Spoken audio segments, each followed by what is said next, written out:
Fala, meus lobos, para quem não me conhece, meu nome é William e sejam muito bem-vindos ao Café do Ensino. Pessoal, na semana passada eu fiz um vídeo analisando a prova da EAR, a última prova que teve da EAR. E a galera pediu para que eu fizesse uma análise da prova da SpaceX. Bom, galera, vamos ver então o que foi cobrado na prova do ano passado para a gente ter uma dimensão, para a gente ter um direcionamento do que a gente deve focar mais nessa reta final aí nos nossos estudos para a prova da SpaceX. Pessoal, como vocês podem ver aí, eu fiz uma análise dos assuntos e das questões. Então, questão 1, geometria plana. Oh, quem diria?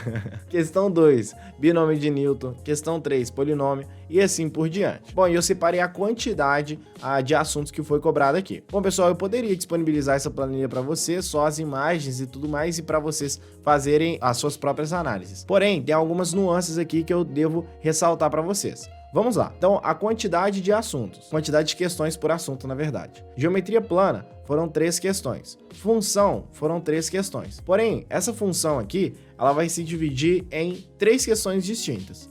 É claro, né? Mas vamos lá.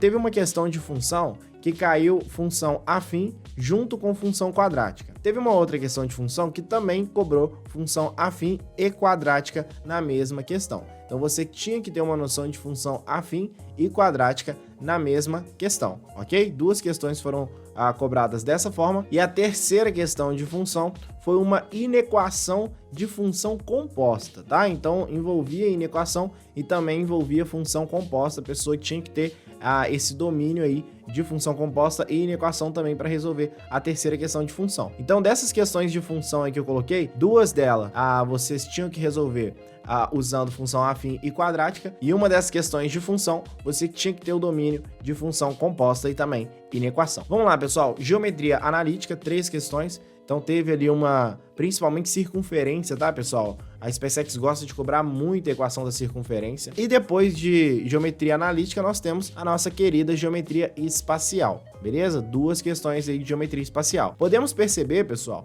que dessas questões de geometria, a geometria ela engloba 40% da prova. Como vocês podem ver aí no gráfico de pizza, pessoal, 15% de geometria plana, 15% de geometria analítica de verde e 10% de geometria espacial, ou seja, totalizando 40% da prova de geometria, né? Entre elas plana, analítica e espacial. No ano passado caiu mais geometria analítica do que espacial, mas tem ano que cai 3 de espacial e 2 de analítica, mas é mais ou menos nessa faixa. A gente pode perceber então que assim como a EAR cobra, a SpaceX também quase 50% da prova é geometria, beleza? Depois a gente pode ver também as 3 questões que foram cobradas de função, e depois disso, pessoal, é 5% de cada, é uma questão de cada, ou seja, uma questão de binômio de Newton, que foi bem específica, né?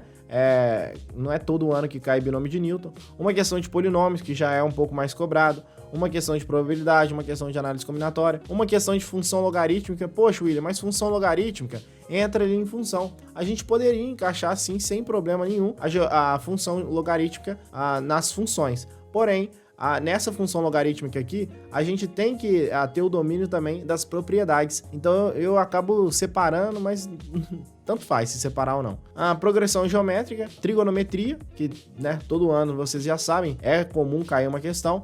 Trigonometria misturada também com a geometria, às vezes, a matriz e também números complexos, beleza? Então, pessoal, essa foi a análise de hoje, tá? Independentemente de qualquer coisa, eu sugiro vocês a fazerem simulados, tá? Fazerem simulados e estudarem esses simulados, porque o mais importante não é você ir lá, fazer o simulado e boas, ver quanto acertou, quanto errou e vai lá assistir uma Netflix e mexer no TikTok. Não, o mais importante é você fazer o simulado, conferir as questões que você acertou e errou e estudar o simulado. William, como assim estudar o simulado? Ver o porquê que você errou a questão, estudar aquele tipo de assunto que você errou, aquele tipo de assunto que é mais frequente e você não tá tendo tanto domínio e, é claro, focar em provas anteriores. Galera, não existe um simulado melhor do que a prova imediatamente anterior àquela que você vai prestar. Então, o melhor simulado para você fazer é a prova do ano passado. Pô, William, mas eu já fiz, faz a do ano retrasado. E assim por diante, beleza? E galera, focar mais em inglês e física,